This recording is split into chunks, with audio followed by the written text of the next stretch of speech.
Warning! The podcast you're about to hear is purely for entertainment purposes. The content shared is not a form of advice, and applying any of the information in real life is done solely at your own risk. The individuals featured in this episode take no responsibility for the consequences of using these materials in practice. If that's a problem for you, feel free to skip it, although you'll probably regret it.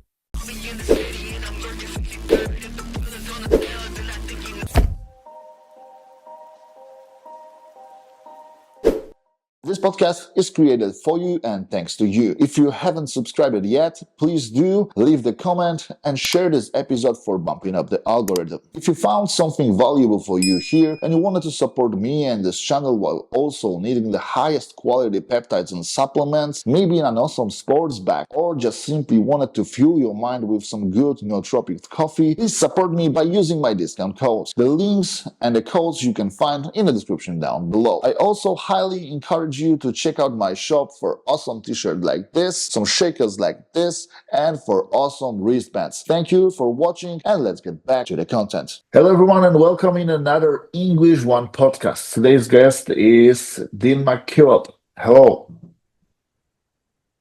Hey mate, how are you? Thanks for having me on.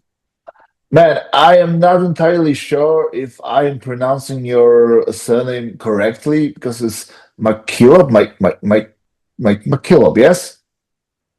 Yeah, you've done that exceptionally well. I don't know if I'll try and return the favor. Well, let me go. Olszewski.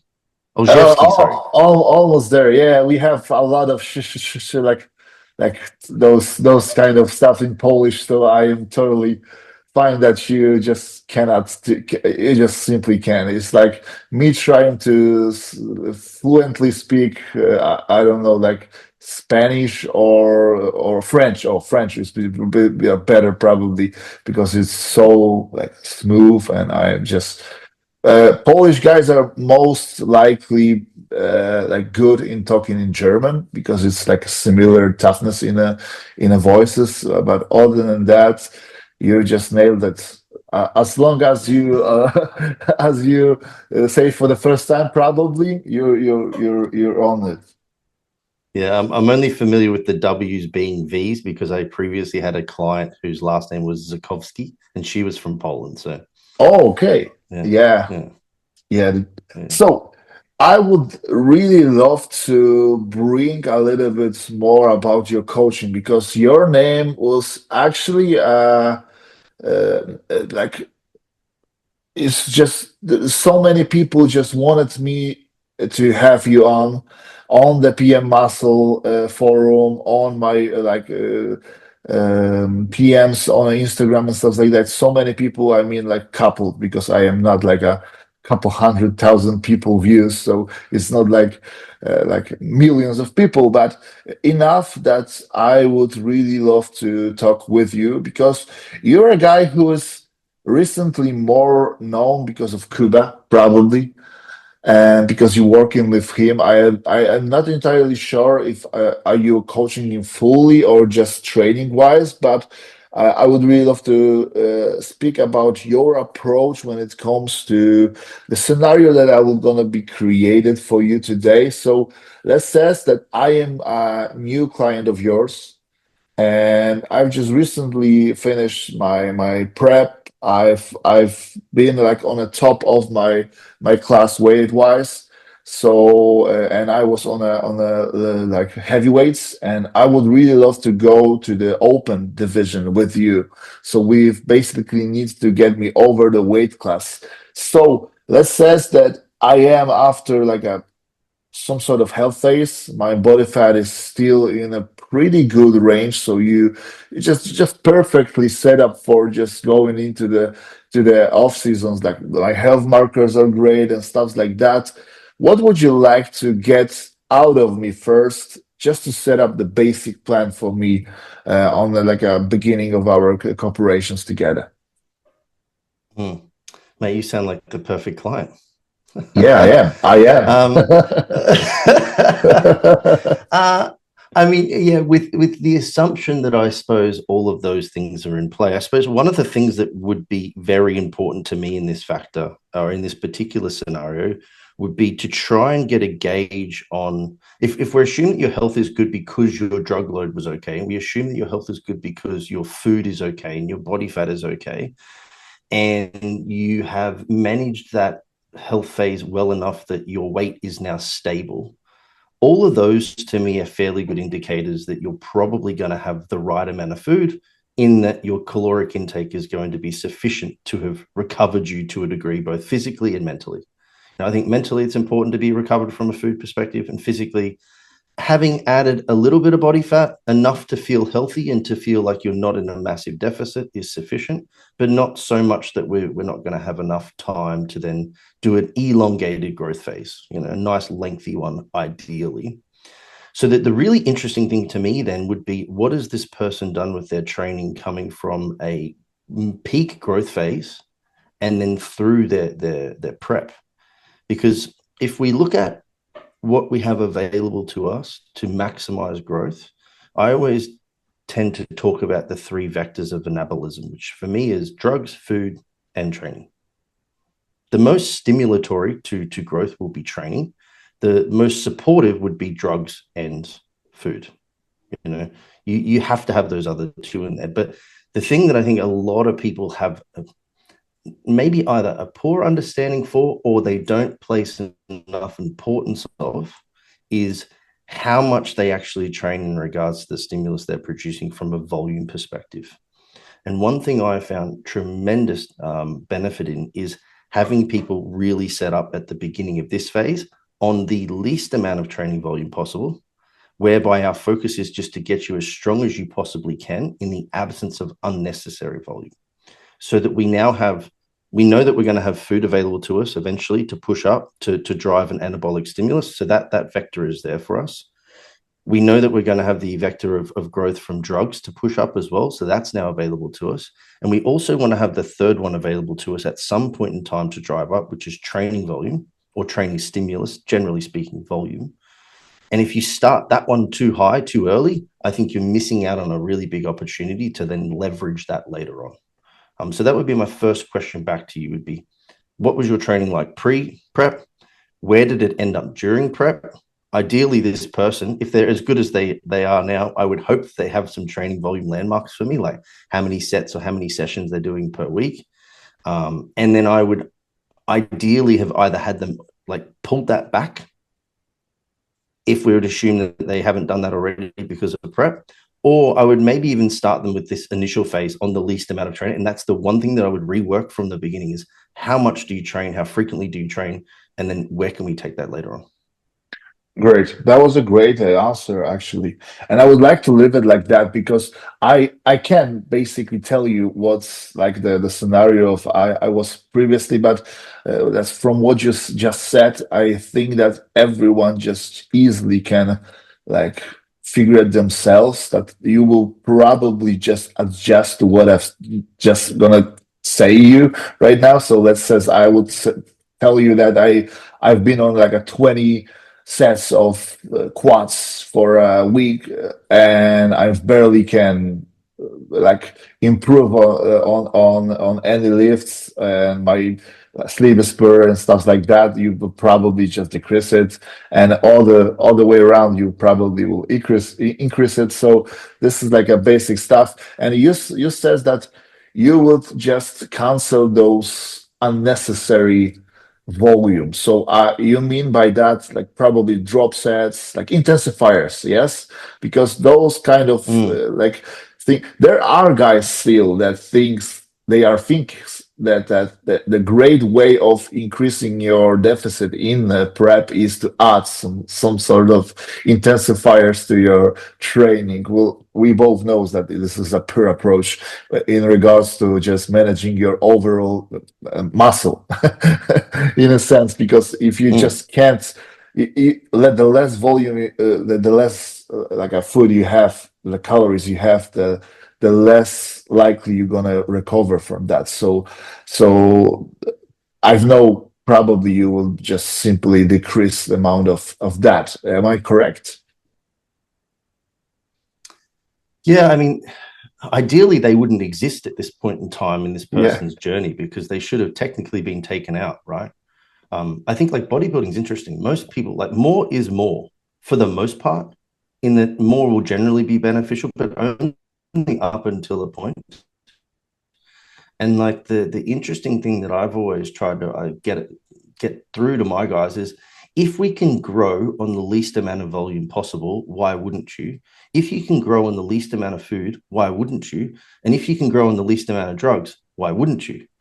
And then if we can get everything as low as possible, again, this is now just buying us an opportunity to use more, to produce more when more is necessary. So if I was to like wrap your perfect post-show rebound health phase in a bow and say that was a great version of that, and I was to couple it with the actual prep, in an ideal world, this is what probably would have happened. They would have gone from a growth phase where they've had maximum amounts of drugs, maximum amount of foods, and maximum amount of training volume. You know, and to put some arbitrary numbers on this, maybe let's just say they reached 100 sets, hard sets per week. It's very, very rare that I have a lot of people do this, but let's just say 100. Then they'll go through like some form of like a consolidation or maturation phase where they try and hang on to the tissue that they've grown before they then enter into prep. As they enter into prep, these sets might be similar, or they might have come down a small margin. Maybe they've gone down to 80. And then as performance starts to waver, that might go up a little bit again. But by the end of prep, as food comes down, recovery comes down, stress goes up, as you mentioned, I would ideally then start to be stripping away the training volume, because we know that you need far less to maintain muscle than what you need to grow. So maybe they end up at something like 60 sets by the end of the prep. Now, if this perfect world scenario occurs and then they get to the health phase, I would argue that they should just try and sustain that degree of sets, because it's the minimum effective volume, to use Mike Israel and Renaissance periodization's term, for them to sustain muscle. So now we're doing the least amount that we need to do. And then as they get more food, they can actually handle more volume.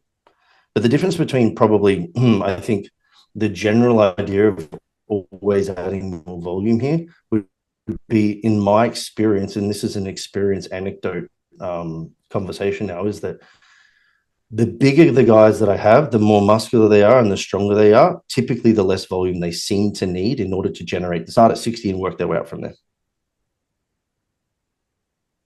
Okay, you're cutting a bit, so I hope that everyone just get what you just said. And in regards to what you said previously, that generally more is more. I think that like the more is more, but the guys just can't like comprehend their mind on the ideas that more volume is not equal more stimulus, and what actually brings you the muscle retain or gain is the proper stimulation. So if you're just adding some sort of junk volume that you just simply cannot recover from, you've basically decreased the amount of productive volume you can like generate during your session. So you're actually adding the sets, but it's less that you've done previously. So it's not more, it's less. But it is really hard to explain for those guys who are not get through it themselves and lose a bunch of muscle during the poor cutting phases and stuff like that previously.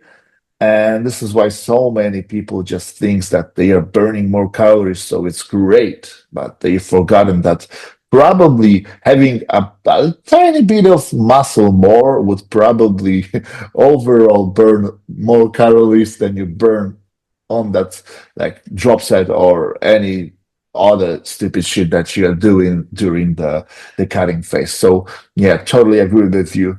And when it comes to the diet, because you nailed the training aspect, and I don't know how if the people get it, but I get it totally. So let's move to the diet, because let's say that I am on a basic like meal plan. Let's say I'm shooting for I'm weight around 220 to 30, let's say, or 102, 105 kilos, something like that.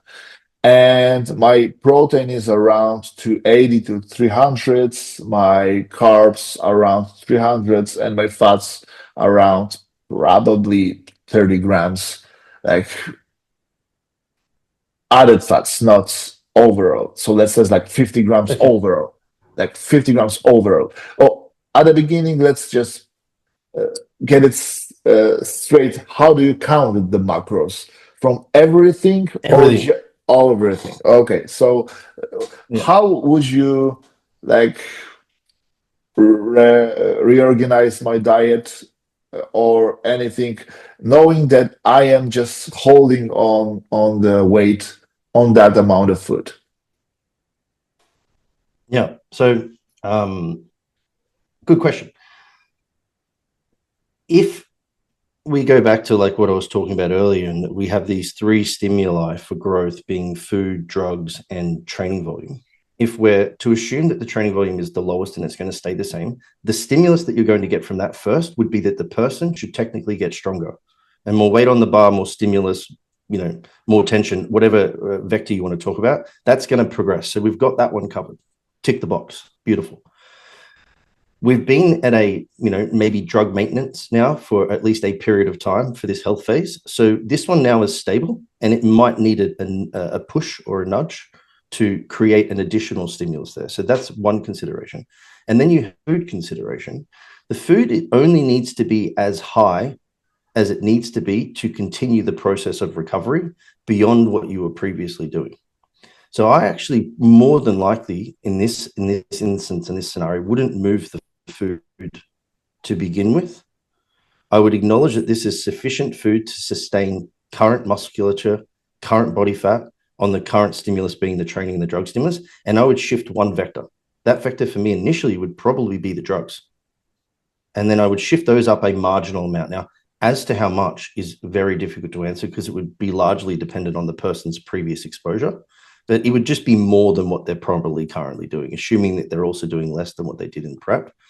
And then I would start to then shift in and layer in this progressive stimulus approach of a little bit more food would come when it's necessary, a little bit more training volume will come when it's necessary, and then a little bit more PEDs would come when it's necessary. But I think if I was just to judge those macronutrients at face value, they're probably pretty similar to what I would suggest.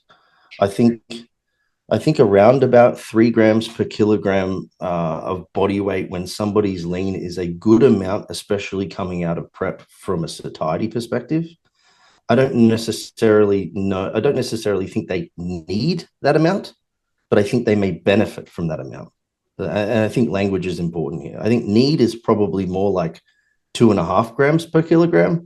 I think beneficial is probably closer towards the 3 when we consider all of the factors of what goes into making a good exit out of prep and into a growth phase. And that would be, again, like all protein counted, vegetables, fruits, nuts, seeds, you name it. The fats I would typically have like reasonably minimal, enough for the person to feel like they're getting sufficient amounts from a flavor perspective, but then enough just to cover off essential fatty acid consumption, which they're primarily going to get through some supplementation of fish oil and then just good quality fats added where necessary. So that's pretty much like arbitrarily like boxed off for most people at around about 50 grams per day, not accounting for enjoyment. Maybe there's an extra 10 or 15 we might put in for a person if they have a preference for fats, at least initially. And then the rest of it would just come from carbohydrates. So if we're going to deem that those numbers are sufficient for the person to maintain weight and then their new like stable weight post show, then that would stay the same for probably 2 to 4 weeks, depending on their response to the stimulus that we then engage, being the drug one. And if it's not sufficient to move it, then I'd probably move calories up somewhere in the vicinity of about 200 to 300 calories for this individual who's about 100 kilos. Okay, so basing on become exclusively from carbs.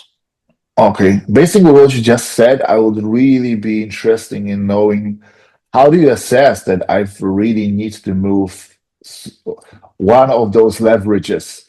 Like what would be the indication of that? The how much you would like to see my weights go up, or maybe you just wanted me to stay the same, but seeing only the progression at the gym, and that's enough for you, or maybe I don't know, you will just bump it up the foods just because my hunger is unbearable or something like that, or you know what I'm getting to, yeah. are important to consider. The hunger one is a big one because, you know, I might deem it the most effective approach to only take your calories from maintenance up 300 to actively then drive a surplus to then help with this process. That might be the best mathematical decision, you know, but if it means that every third or fourth day you then consume an additional 1,000 calories because you're hungry, and by the end of the week now your relative daily surplus is 600 calories, then that's a poor choice from a coaching perspective. We could argue that as the client, it's your job to just adhere to the approach the coach puts in play, but that's again not accounting for humans to be humans. So maybe it would be 300, but maybe it would actually be more if the person is going to be able to tolerate 500 calories more every day versus 300 every day and then 1,000 calorie or 4,000 calorie blowout. So that one's difficult, but I'm gonna look at the person. I mean, I maybe don't have this person in my books, but let's just assume for a second for me that you were on my books as a prep client.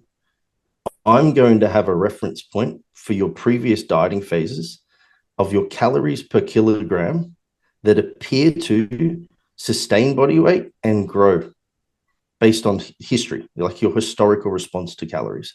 I'm also going to have numbers on what milligrams per kilogram of body weight do your drugs seemingly need to get to or before we run into problems. And then I'm going to use these things, same with training volume. I'm going to have reference points for your training volume. So my goal at this phase is to do the least. So I'm going to try and have you on the least amount of sets, the least amount of drugs, milligrams per kilogram to shift that in, and also calories. And like for people that are listening, I can tell you now, in the 11 years that I've done this now, most people from a maintenance of calories perspective will sit somewhere between 35, for enhanced males, I'll say specifically, usually between say 35 and 37 to 40 grams per 40 calories per kilogram body weight.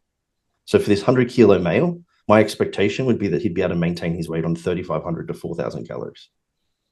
So if you came to me, David, and you were like, I'm eating 4,000 calories, my weight is stable, I'd be like, that makes sense to me.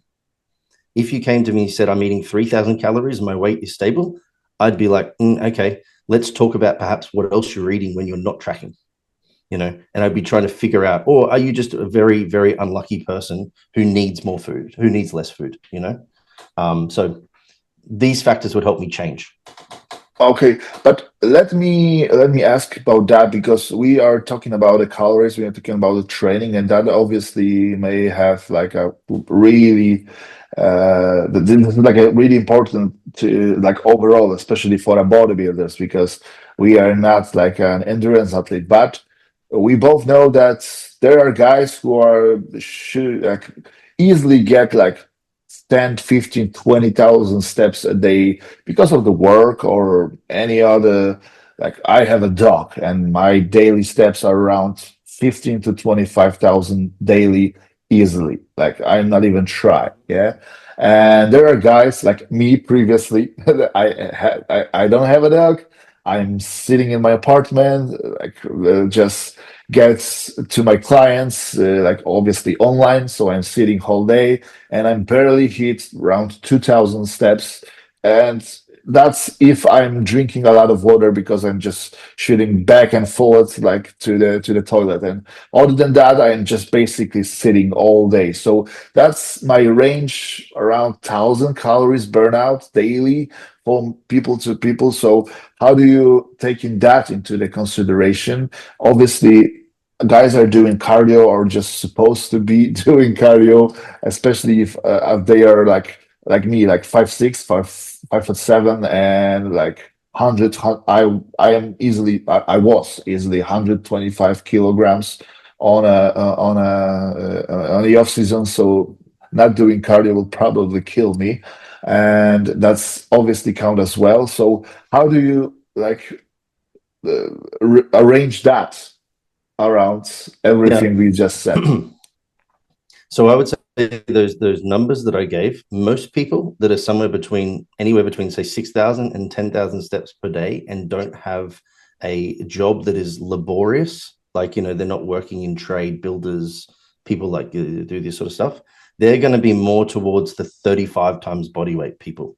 Then you're going to have individuals who are maybe more at the 15,000 steps sort of range, and maybe they're a little bit more active. They're going to be closer towards the 40 times body weight. Then, you know, if we look at this like distribution of people under the bell curve that people will talk about when you refer to like averages, most of those people are going to sit in that center point. And then we're going to have some people on the extreme that go left and the extreme that go right. Those extremes might be somebody who needs like 30 times their body weight in calories, which is very little. It's a small amount of food, but they do very little. So it makes sense. And then similarly on the other side, it might be like 45 times their body weight to sustain their output. And these would be like them as much when it comes to general advice. I would be interested to know, like at 15,000 steps per day in your current body weight, what is your calories? I am right now not the best example just because I've stopped competitive bodybuilding like a while ago, and I'm just right now I'm small and eating like barely eating because I'm barely moving because of my sciatica nerve like damage. So I'm right now, if not the painkillers, I couldn't even sit. So that's not the best the best indication. Right now I'm eating to 2,400 calories daily. So like doing like 15 to 20,000 steps, and I'm like going down with my weight because I am just wanted to get smaller. But other than that, I would probably sit around, like back in the days, I would probably maintain on 3,200, something like that, like moving around 8 to 10,000 steps a day.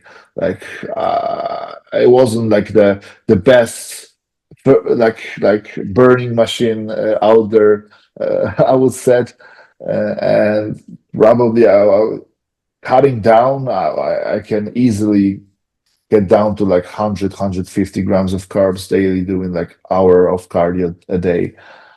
So I am not that efficient. But one thing I would really love to ask you, because we are talking about the perfect scenario, but I've realized there are many guys who just simply fucked up. They are fucked up as like you are doing like rebound phase, everything goes almost good, and then they are just getting fat day by day. They just start to eat and everything goes to shit. What now? Are you like two scenarios? We wanted to start the rebound phase, but I've get too fat. Like too fat for that. Like too fat, I mean like I've get like 25, 30 pounds like that.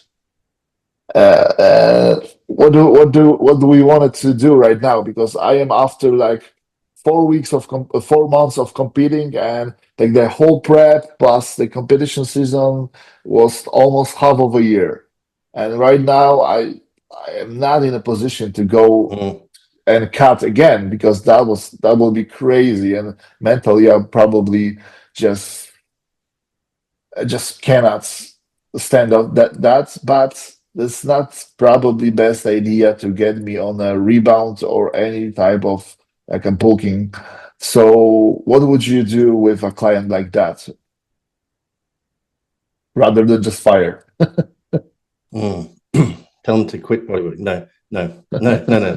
Look, you know, I've been in this scenario before where somebody previous to me, and even actually for me before, where we've really pushed weight very, very hard, that it's consequentially come with probably too much body fat than what we would ideally like to see somebody have. Now, I think it's important to note, though, that some people perform far better at slightly higher body fats than other people. Not everybody can perform in the gym from a recovery and from a strength perspective on like really low body fats. So everybody is going to be individually specific here in regards to some people I think I'm willing to keep with higher body fat. Some people I'll keep them lower. You know, it really just does depend on the person. Also considering things like blood pressure and their resting heart rates and their health. Like this is critically important for longevity. Now, if somebody, I'm going to come at this in two ways. If somebody said to me, I don't want to get as fat as what I did previously to try and avoid this scenario that we're talking about right now, there would be a big conversation for them to understand around the difference between set points of body fat and body weight and settling points of body fat and body weight. And this is somewhat theoretical, but I would say, like, anecdotally, I see this happen all the time in bodybuilders. And that is that your previous high body fat range that you had prior to dieting would be what we'd refer to as like your homeostatic set point, where your body is comfortable. It sets there, that's where it is. And then the further you get away from that, typically the greater the metabolic maladaptation you'll see. So that's when you're thinking things like hunger, recoverability, all of those things turn to shit in the prep. And the further you get away from that original set point, the worse it gets. And this makes sense. Of course it does. You know, you're starving more and more and more. It gets more difficult. There seems to be an ability for people to then, though, find a new settling point where the difficulty of that maladaptation is tolerable, but not back to normal. And that's going to be somewhere between the end diet point and the original set point. So if we were to put some numbers on this, you might say start at 130 kilograms. And as you get to 120, these things start to kick in and it feels very difficult. 110, it gets even more difficult. You end up at 100 kilos in prep and it's very difficult, but you make the prep. As we come back up through this recovery phase and then through it into the rebound phase, you might find that about 120 kilograms, just to pick numbers here, becomes tolerable. Hunger still exists. The drive to eat still exists. Some fatigue still exists, but things like sleep and training and everything is pretty good. But the drive to eat will never go away until you get back to the set point. However, if you are willing to tolerate the difficulty of this phase for long enough, then you can find a new set point eventually. It just takes time. My experience is that it usually takes people somewhere between 6 months and 12 months for this to be comfortable again. And I just don't think most people are willing to deal with that. So that would be my advice first, is if you can get through that, then what you'll find later on, like 2 and 3 years then down the track, is your ability to tolerate calories will be greater, your ability to sustain lower body fat will be greater, and each rebound will become easier and easier. Now, if you are this individual who's eaten too much food, and that's objectively true if they've gained too much body fat or gained body fat very quickly, and we're trying to minimize that continuing, I would have a very hard and fast rule on not going beyond their previous body fat range, because that's only going to make it more difficult each time again. And I would then just basically put the brakes on probably calorie escalations, and I would heavily focus on trying to just look at training progression and being willing to stay within this sort of like body fat range and weight range so long as performance is going up, but just being like very, very, very cautious until they feel like that dieting fatigue has disappeared, of which case then I would try and restart this process again. Get some body fat off, bring them back up to a similar weight with less body fat, tolerate the difficulty of this, go back up, go back down, go back up, go back down, until we get them into these ranges of expectation that I'm happy with from a standards perspective. Yeah. This might comes from me speaking poorly English, but I'm not entirely satisfied with that, because I feel like you've not answered my questions, probably because I've just asked it wrong.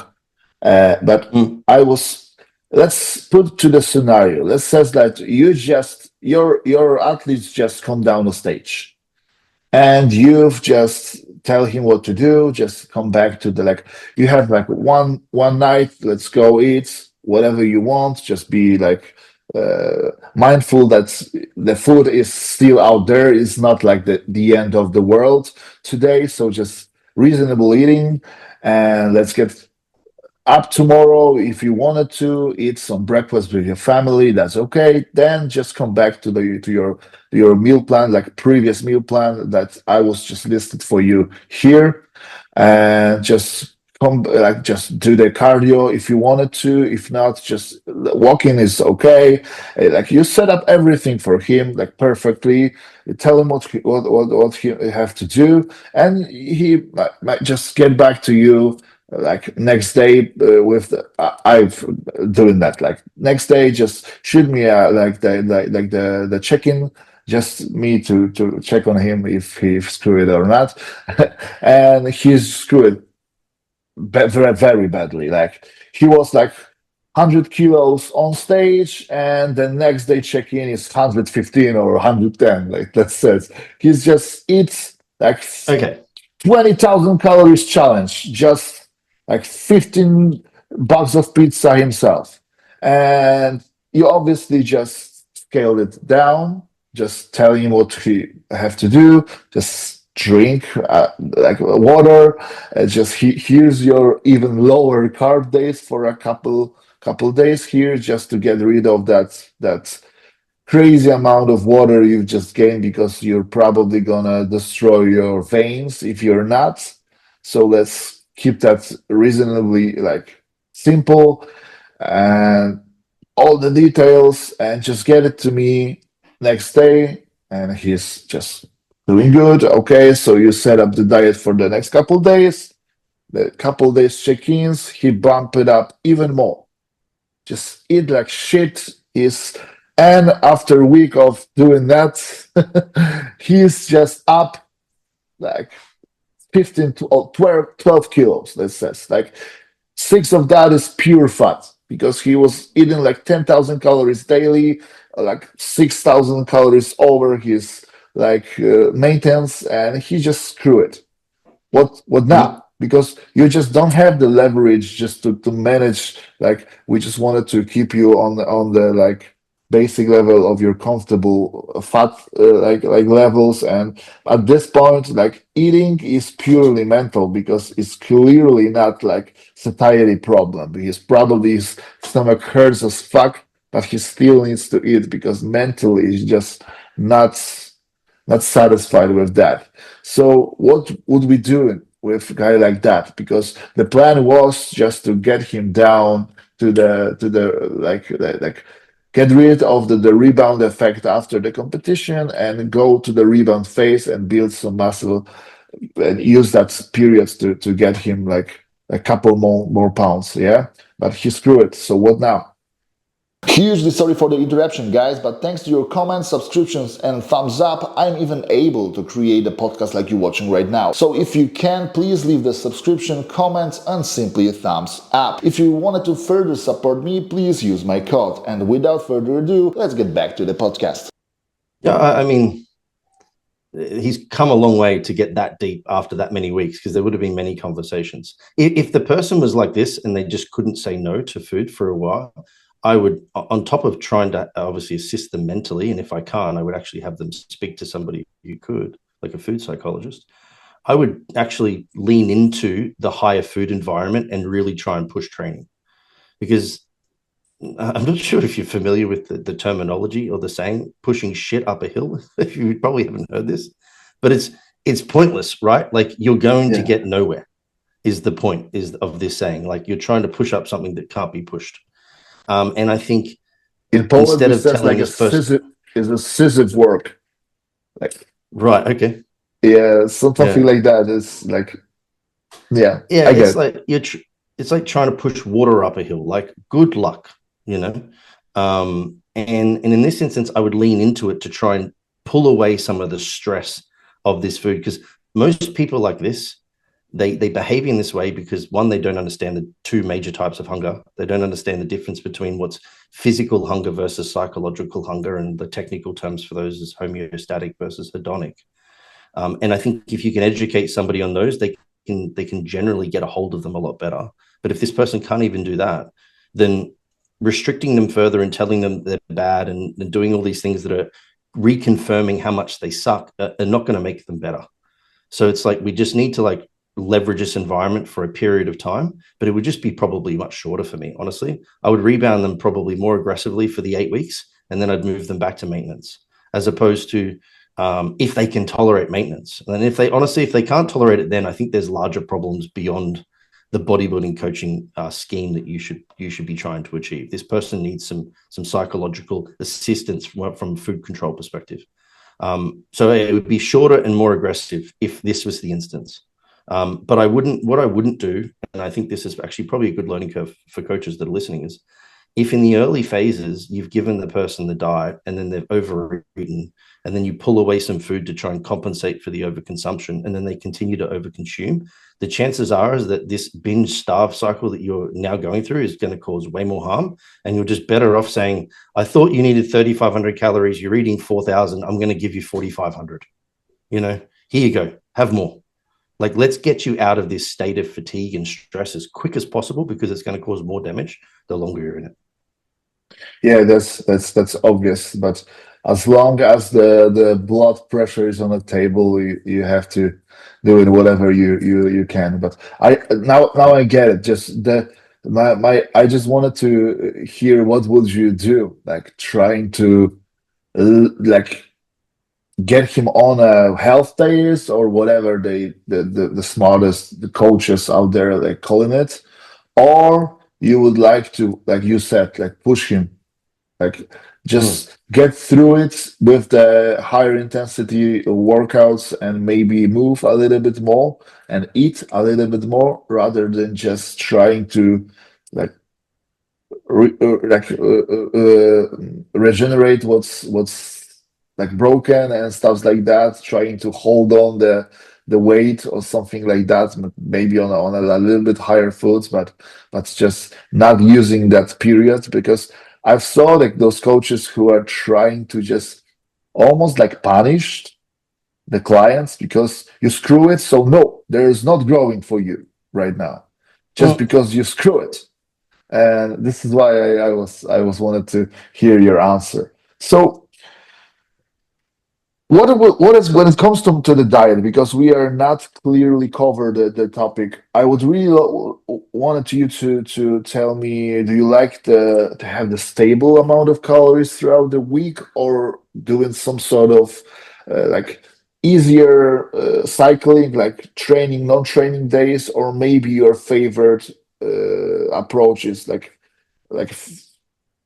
higher meats, low carb days, or something like that?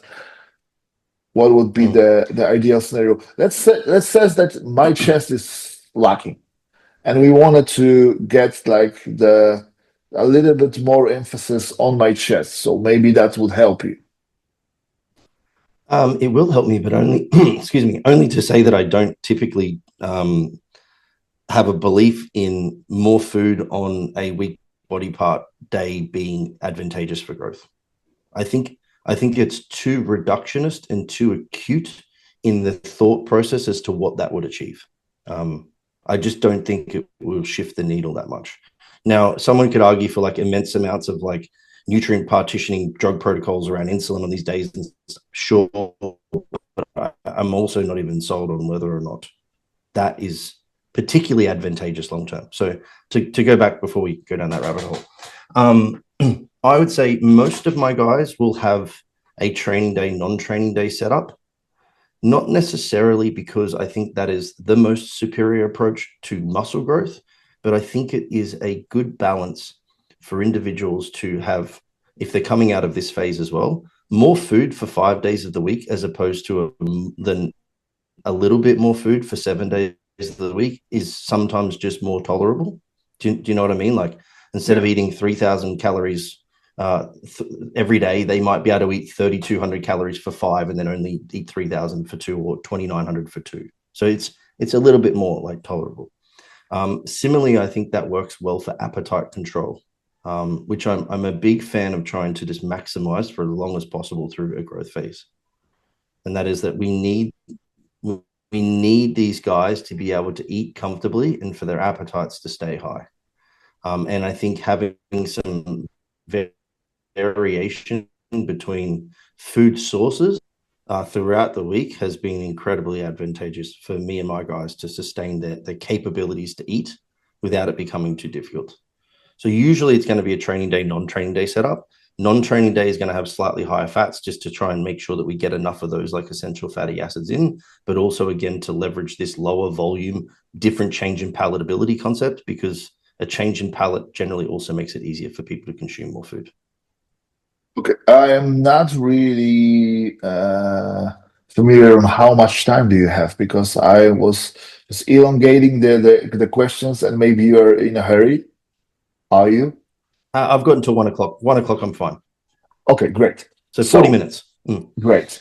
So the next question will be, what are the biggest mistakes that athletes can make in the off season, like coming from your experience, not maybe like the general ones, but maybe like specific to your experience?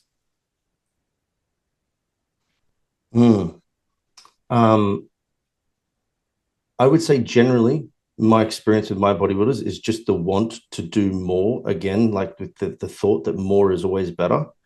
You know, like I'll have guys that will consistently be progressing in load on the bar for reps and training, and they still want to do more sets. And I think what for what?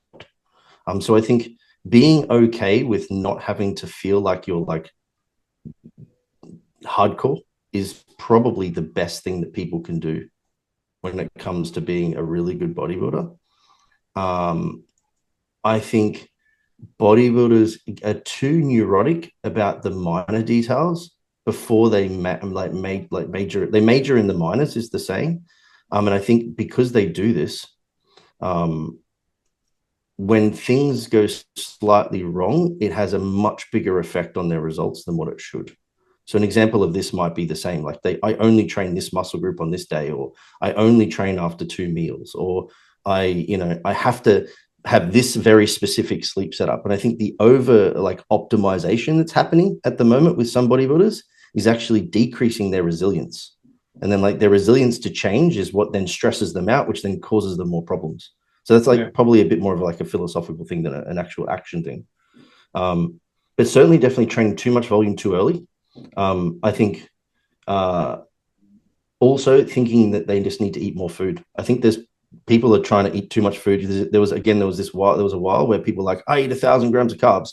Like, cool, that's definitely interesting, but it's not a badge of honor for me. So I'd actually say my guys have progressively eaten less per kilogram, but progressively also grown just as much, if not more, tissue, because patience is the number one thing that a bodybuilder needs. Yeah, I love that question. I have it here, and sometimes I am hesitant to ask it because it's so generic. It's almost boring. But the answers from the coaches are actually so simple and just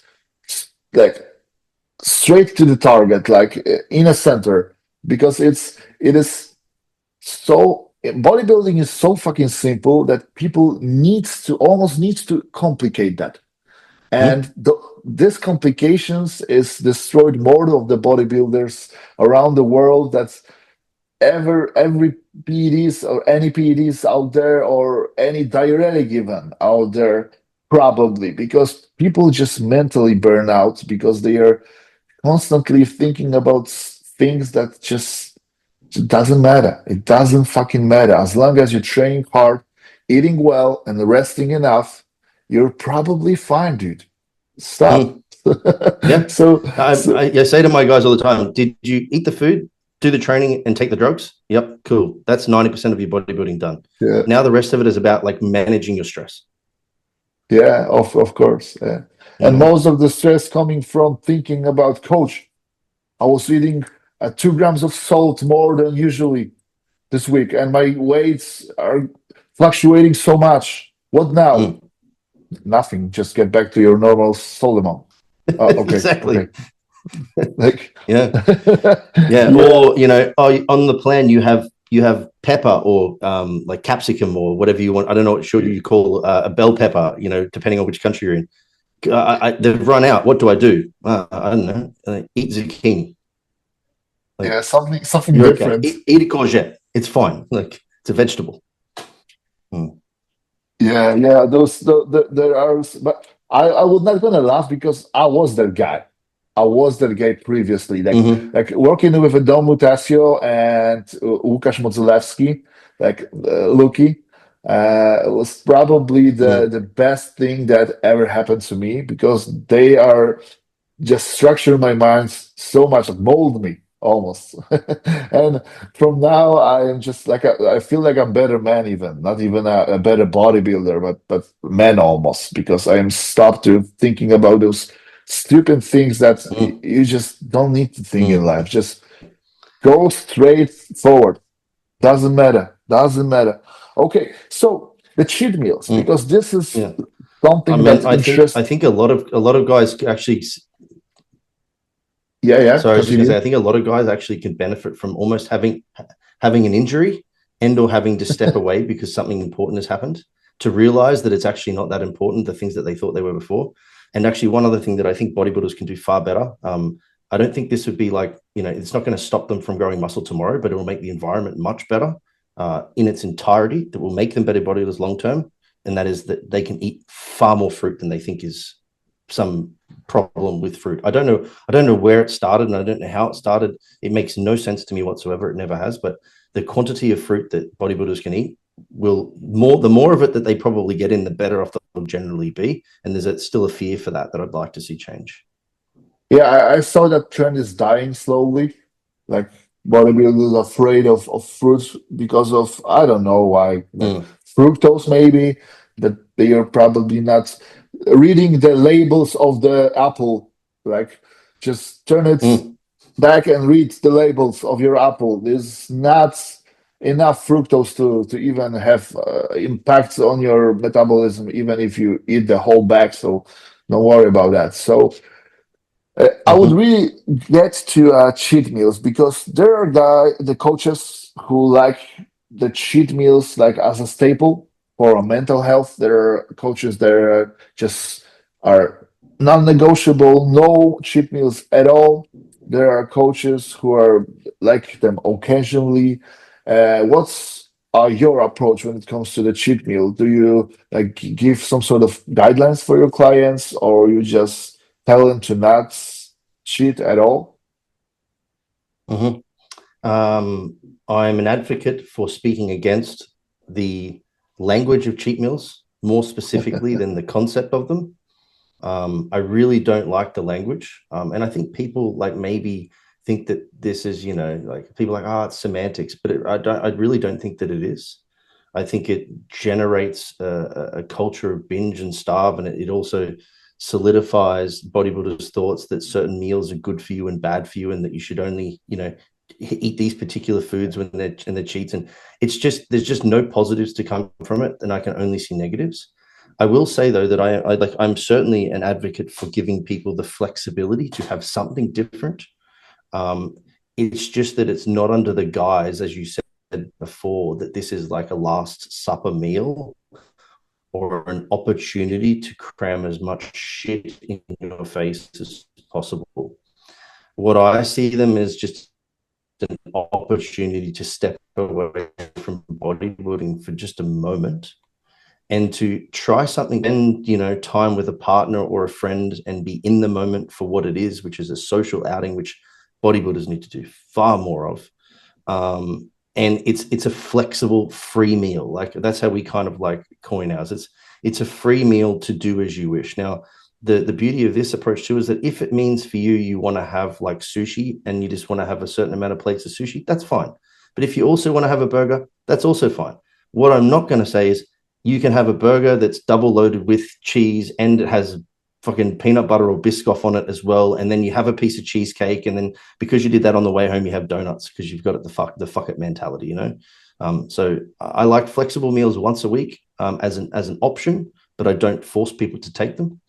And depending on the phase, I will also give my guys, if they're very good at tracking food and they do it accurately and have like a really good control over the sort of like food behaviors, I will also be quite comfortable with people trading meals out for like, or like macro for macro, say once or twice a week on top of that free meal as well, so long as it's good quality trackable food. Right. Yeah, I am firm believer of just deserving your cheat meals, quote unquote. Like if you're training hard enough and eating well, like throughout the whole week, let's say you have 5 meals a day, that's 35 meals weekly. If you're gonna eat like 34, your normal meals, and one that's a rational cheat meal, like a burger or sushi you just said, you're probably just fine. You're okay. But if you're gonna just dragging your ass on a gym, doing nothing, like eating like extra peanut butter to each meal just because it's so tasty or something like that. Or it's healthy. You just, yeah, you just don't deserve that cheat meal. You just don't. And this is simply as that. I've never seen a guy who get fat out of rational cheat meals. I'm not saying about the guy who is eating 15,000 calories cheat meal, because that's stupid. But if you eat even 500 calories over your normal meal that day, that's just divided by 7. It's almost nothing daily. It's like walking up and down the stairs. Fuck it. Yeah. The big asterisk here is the terminology you're using, which is rational. Yeah. Because you know, like this is true. Like there's a burger and then there's a burger. Because you know, like I can go to a local place here in Spain and get a burger, and it's one meat patty with one piece of cheese, a little bit of sauce, and it's you know, a brioche bun. But I could also go to that same place and I could get a double or triple stacked patty with double or triple stacked cheese and peanut butter and this, you know, and I also got fries and I also got a milkshake. Like, you know, so when I give my free meal for people, it's typically under, again, the guise of this should be a meal that isn't easy to track. Like, you know, it's something that you wouldn't typically make at home. It's at a nice restaurant or whatever it may be. And we allow a calorie buffer for it so that they can. And the terminology might be like, you share an entree with your partner, you have a main, and you share a dessert. You don't get to have all three. And we're going to allow a calorie allotment for it. We're going to make sure that prior to going to this meal that you eat the minimum amount of fruits and vegetables that I expect in a day, and that you're also going to have a minimum amount of protein that I expect in the day, which might be like 2 grams per kilogram. So that then when you enjoy this meal, we're still going to be ticking the boxes as a bodybuilder, but we're now also ticking the boxes as a human, and we've married that up perfectly. Yeah, great. So next question I would really love you to answer is mini cuts. Are you doing it at all, or so, and how often? And what depends on? Because the mini cuts right now, it's like a staple almost for some coaches. It's like I've even seen that some coaches make like a shadow, like a yearly shadowed, and it's like pushing phase, cutting phase, pushing phase, or something like that. So I would really love to know about your approach about that. Do you like to use them? And if you're using it, what would be the reason of that? Conceptually, I like them in that I see them as an opportunity to pull off body fat that we can then allow ourselves to get back in a push phase. So by having a mini cut, you're extending your push phase potentially. So that's one big win. The other one would be to reestablish like a really, really high appetite again for the push phase.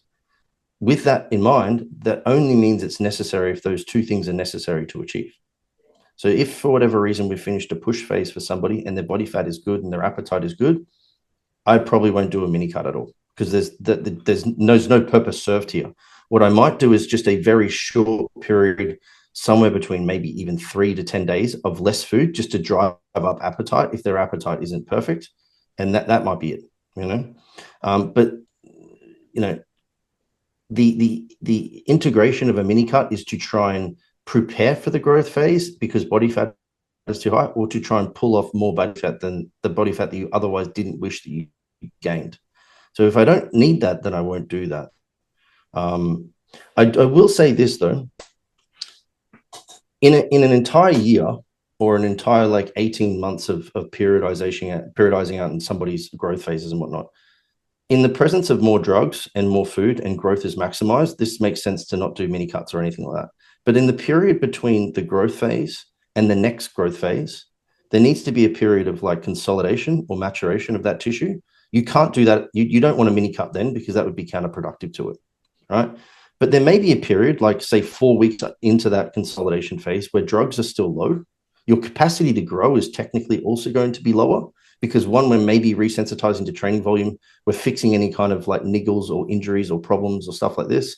And food is going to be at a maintenance level to sustain muscle, but not to go in either direction of gaining or losing. So in this period, there's maybe like a 2 to 4 or even week period there where I think you're kind of not doing anything other than just maintaining. And I think, why would I waste time maintaining here when I could actually pull off body fat to then have like a bigger growth phase next? So I think it's advantageous most of the time to do somewhat of a little mini cut, because it's not, you're not missing out on anything. You're only gaining back time for growth. Yeah. Great. Yeah, but it highly depends on this on the individuals. It's not like you've planned on doing it in the first place. So that's what actually was. I wanted to get it from you out loud. Yeah, no, I will actually periodize out my clients for an expected somewhere between, say, 50 to 70 weeks, what I think might happen. But Yeah. there's always contingency plans, you know?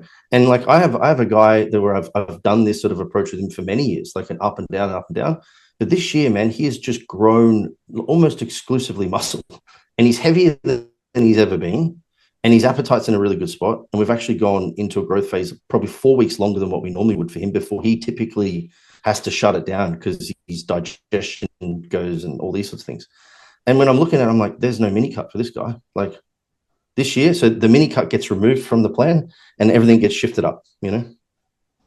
Yeah, just right before we started the podcast, I was actually talking with my clients, speaking with my clients about the deloads, because they're on his weekly diary was scheduled for this week, the deload, and he asked me, "What about the deload?" And I just said that you just told me your progression is still going up, you're feeling great, sleeping great, digestion's great. Everything is going really well, so we just get rid of that deload. We don't need that. So I've also, like you, like planned something, but this almost never happens. Like this is why I am like previously. People just asked me about like planning the whole year, and I was never keen on doing that, because you gave some sort of scenario for your client and he's hoping to do this, that, and but if you don't need it, you don't need it. I've made a post about the health phase, because I am firm believer that health phase is the stupidest thing on the bodybuilding ever. Because if you need the health phase, you're just a bad bodybuilder, or your coach is just a bad coach. Because if you need the health phase, you're just getting overboard. Because health phase make you think that you have to push, and you don't. You're supposed to be healthy throughout the year, not shitting, like destroying your body for X amount of weeks just because you have those health like phases. So you're gonna repair yourself. So this is what bodybuilders thinking right now. I'm gonna destroy myself as much as I can for 12 weeks, and then I'm doing the 6 weeks of the health phase. So say I've listed the health phase on my plan, but I've almost never done it. So this is how it's supposed to be. So I'm really happy that you like you said out loud.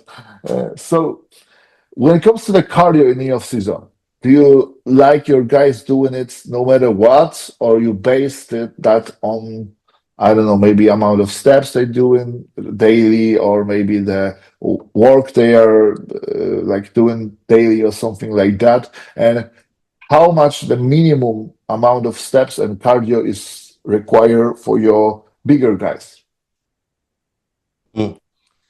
Steps, everyone will have a rough guide for their output, but that's only just to maintain their general movement, because it's one of the major movers of their calorie demands, you know. So there's no one number. The only number I'll have actually in this, I should say, is I don't have anybody that I'm willing to do less than 7,500 per day on average, because that, at least from a research perspective, is seemingly the reaching point where you start to see a noticeable decrease in all-cause mortality in general population if they move at least 7,500 steps per day.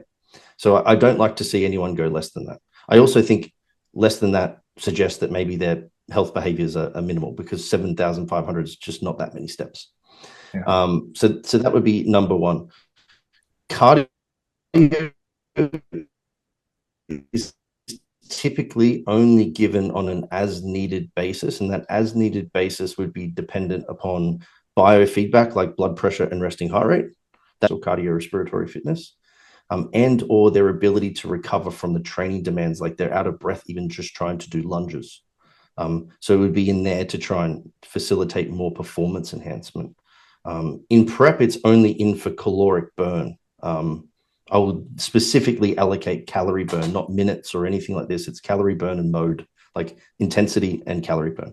But I would say from a minimum effective dose, if I want to see somebody's like resting heart rate, blood pressure come down, biofeedback, that kind of stuff, the minimum amount that you'll typically see somebody in my experience is around about 60 minutes cumulative across the week is sufficient to do it, to shift the needle at least a little bit. From a research perspective, it's closer towards like 120 minutes. My experience has been that I can generally get some shift though in about 60 minutes. So it'll start out with like 2 by 30 minutes, 2 by 25 minutes of low intensity, steady state cardio, typically done on either a rest day or after training or something like this. I don't really have many guys do more. I think the most amount of cardio that I've ever given, except for an anomaly case, is around about 120 minutes a week. In the off season, yeah? All prep included. Okay. Yeah.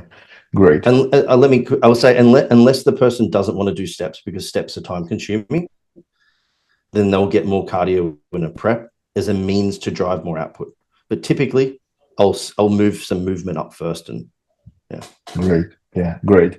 So, what about the PEDs in the off season? Because that's probably the topic that everyone is waiting for. So, what are the best compounds of your choice for the off season, and like what would be the maybe indication that some PDs are probably not the best for that client? Would you be like referring to him if he has like some sort of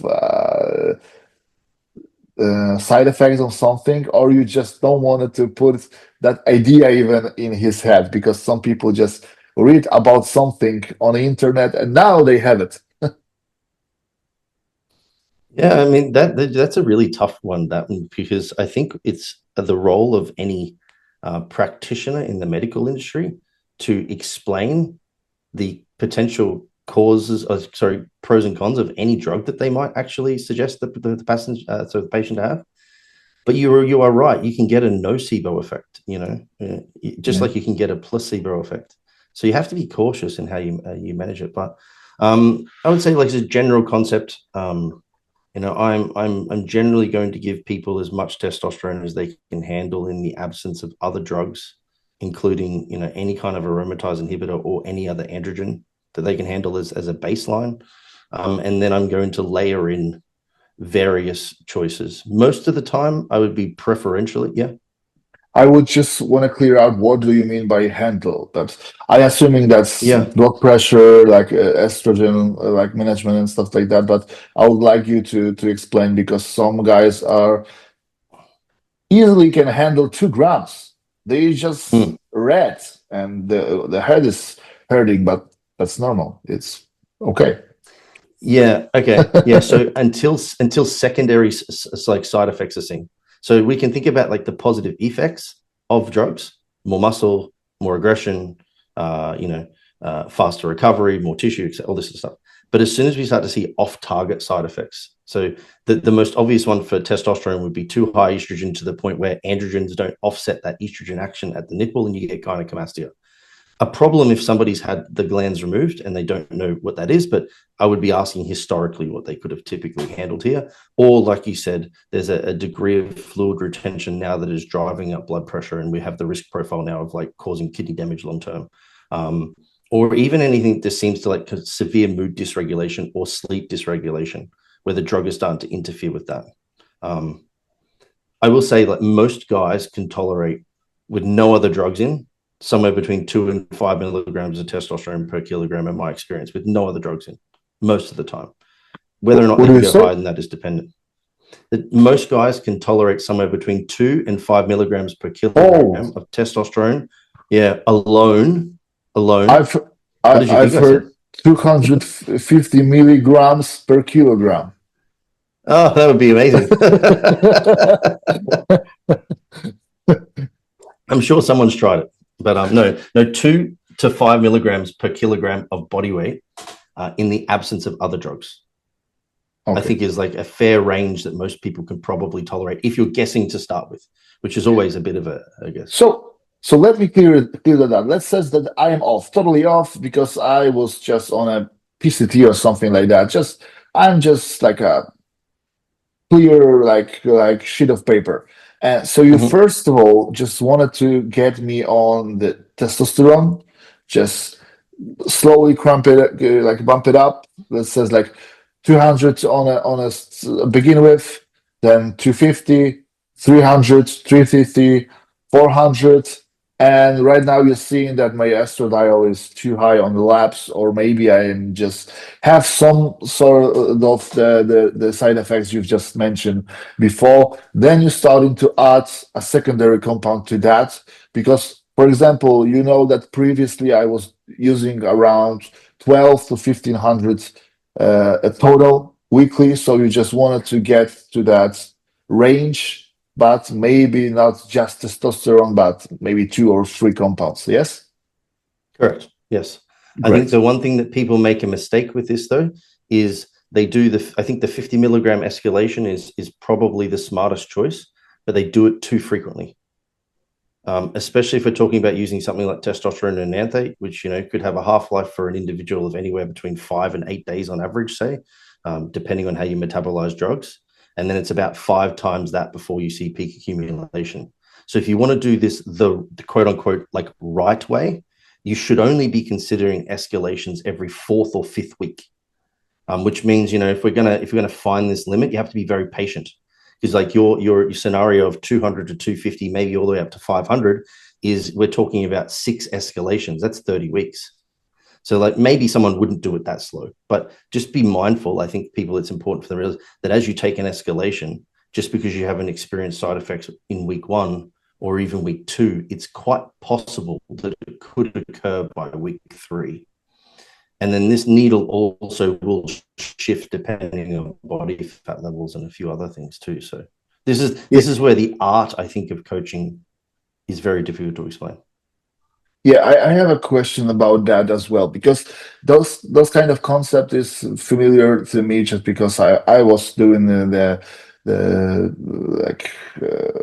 courses from the J3U and stuff like that, and they say a similar thing that you should supposed to do something like that.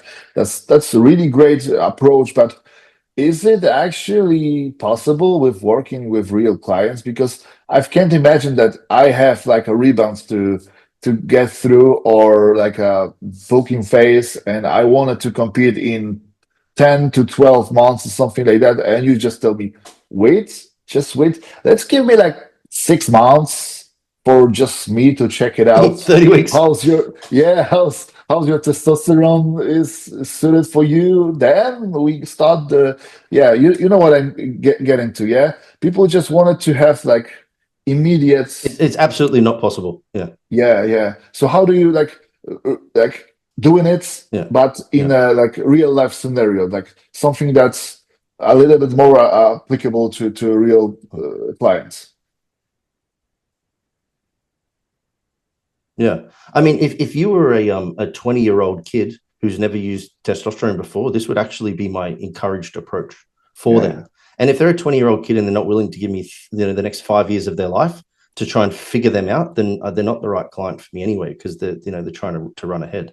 But if you're somebody who's done this before, you understand the potential cost to benefit ratios. I also now have 12 years of experience of doing this as a coach versus 2 years of experience, which again should maybe dictate a slower approach. I'm going to start to look at like, what are my common averages that we even spoke about at the beginning under this bell curve that I think are pretty safe ranges.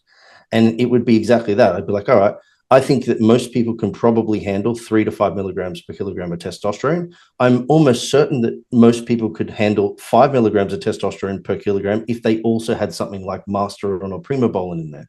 So maybe if I think, I want to start David at straight away at like somewhere around that mid-range, it might be, if you're 100 kilograms, 400 milligrams of testosterone, 200 to 300 milligrams of a DHT. And then I'm just going to put that in and I'm going to wait and I'm going to see.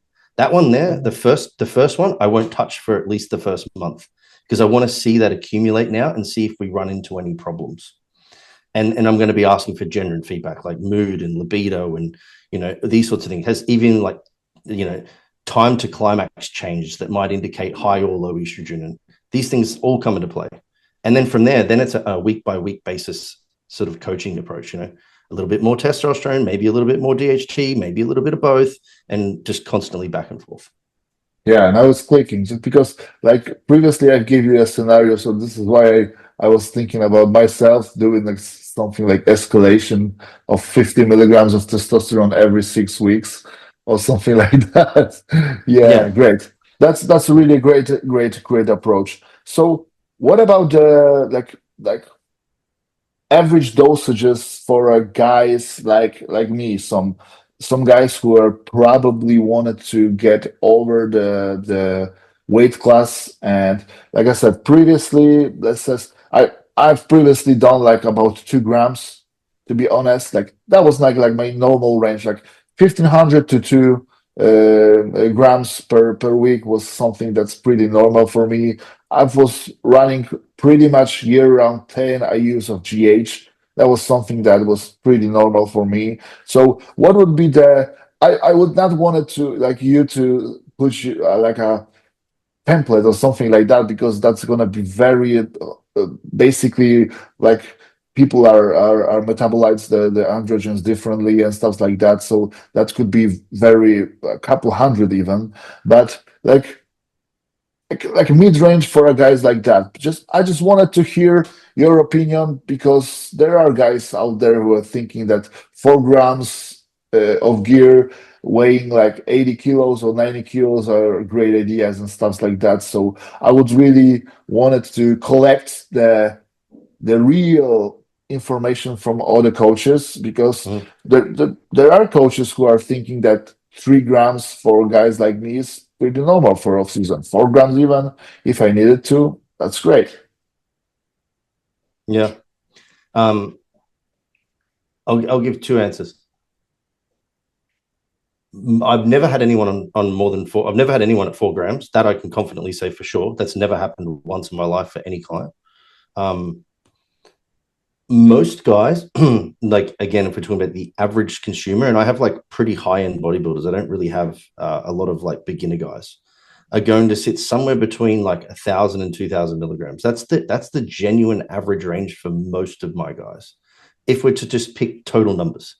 But what I think is probably more accurate for a reference point here, because like you said, I don't think an 80 kilogram bodybuilder needs 4 grams, that's for sure, is that most of my guys will perform their best somewhere between 7 milligrams per kilogram, total drugs, not of testosterone, of total drugs.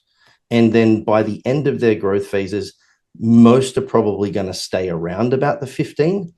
But then I have a select like group that might sit between, or a smaller group between 15 and 20 to 25, maybe very, very occasionally. You know, so like if we take that 100 kilogram bodybuilder, I think they'll spend most of their growth phase somewhere between 1,000 and 1,800.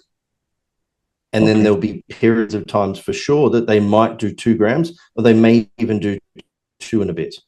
But most of the time they're spending around about that 15 milligrams per kilogram.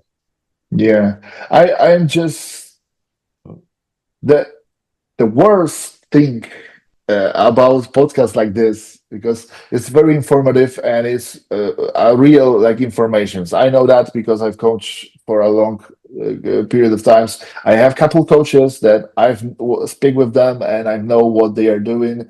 I've spoke with many coaches like you, for example, who are very advanced coaches, and I know that this is a truth, basically. But there are still guys who are thinking that we are just simply lying. like we've gained something from lying. I don't know why they are thinking that. That obviously, like for me, the rule is simple. If you need X amount, I'm gonna give you X amount because your like progress is my patch of like me being a good or a bad coach. Because if you need 1.5 grams and I give you 500 mix, you're probably gonna grow shit. So I'm gonna bump it up however you need it. And the same thing is coming when it comes to the guys who are 80 kilos and hearing what you just said. Like, let me get it clearly. Like, there's no way difference in the mind of people. Like, 80 kilos is same as Samson Dauda 154 kilos right now. Yeah, it's basically the same because he's training and I am training. He is a bodybuilder. I am a bodybuilder. He is eating food. I'm eating food. Same. Yeah, and it isn't, and it isn't. It's like basic knowledge or even androgen receptor like accumulation. If you haven't got enough muscle, you're probably not gonna use even like 1/5 of the drugs that guys who are 300 plus pounds on a stage can use. So that's simple like as that. I just want to clear that out because people just hearing what they've wanted to, and this is like the worst thing on the probably any industry, not only like bodybuilding round, but this is how it is. But I've mentioned GH. Yeah, man. You just said this just quickly. I'll do the GH as well. So, you said about like androgen receptor, and like androgen receptor saturation is obviously a real thing. Like you only have a certain amount of those, and they will proliferate in being exposed to drugs over time, and you'll get more, right? But once they're saturated, they're saturated. But there doesn't seem to be the same thought process with drugs, weirdly, despite the fact that we know that. As carbohydrates, we know that muscle tissue is just the petrol tank that holds the fuel that is glycogen or carbohydrates. And everybody knows that a guy who's 80 kilograms cannot hold the same degree of carbohydrates as the guy who's 150 kilograms. Yeah. And yet for some reason, they're not saying, oh, but if Samson Dauda, not that he does do this, let's just say Samson Dauda can eat 1,000 grams of carbs. Like, well, if he eats 1,000, if I eat 1,000, I'll end up that same size. Like, no. We all know that you would get fat, you know? So for some reason, there's a huge disconnect. And I think it's because that people wish that the drugs were the answer when really it's the genetics and the work. Yeah, but funny enough, there are guys who are trying to copy it, other guys' meal plans and stuff like that, thinking that they need more. I have clients that constantly asking about bumping up the foods just because their weight is not moving. And it is moving. It is moving, but not week by week. You don't need to gain 2 kilos every week. Just screw it. If you gain 1 kilo and then for the 2 weeks you gain nothing, you're still gained 2 kilos. It's simply as that. You just don't want to do it linearly. Just zoom out, brother, and you're gonna see the curve is going that way. So that's that's simply as that. And we just covered the GH and insulin, and I give you like because it's 1 o'clock, so you probably need to go. So I just ask quickly, please, how do you think about the GH? More is more, or you like to structure that a little bit different? And more is typically more until a point. The biggest determinant for it is going to be its effect on blood pressure and whether or not they have, carryover effects to even things like fluid retention and carpal tunnel. And the biggest one, especially for my clientele in Australia, I'm not sure if you're familiar with the situation over there, but like everything is very expensive. So it comes at a literal cost and not just a physical cost. But I would say, most guys do very well on 4. They do a little bit better on 6. And then the jump seems to be then somewhere between 8 and 10 seems to be pretty good. I'm not sure if I've seen tremendous benefits beyond that, although I have had people test it. And certainly there is benefits, but like whether or not that cost is worth it, I'm not sure. Yeah, basically, I've asked right before the cut about the insulin. Do you think that this is like a useful tool? Like, do you think basically that you need the insulin to properly grow at certain points, or do you think this is just maybe a tool to keep your blood sugar a little bit in a range if needed? I definitely don't think it's needed. No, I think it's a potential opportunity to maybe just go down the route of a non-androgen mediated support for the system, but I don't think it's directly as beneficial for growth as what actual anabolics are. I also don't know if I'm on board. I'm not on board the idea of using insulin to fix bad blood glucose in the presence of a growth phase. I think like if somebody actually was like pre-diabetic and stuff, from a medical practitioner perspective, it obviously has validity there. But if you've messed your blood glucose up and you're in a growth phase, I don't think you should be using insulin to fix that. You should just be shifting out of that growth phase. But as a potential like proactive introduction to decrease the maybe this like theoretical stress of beta cell function, it might have some advantages, but we don't really know in our population.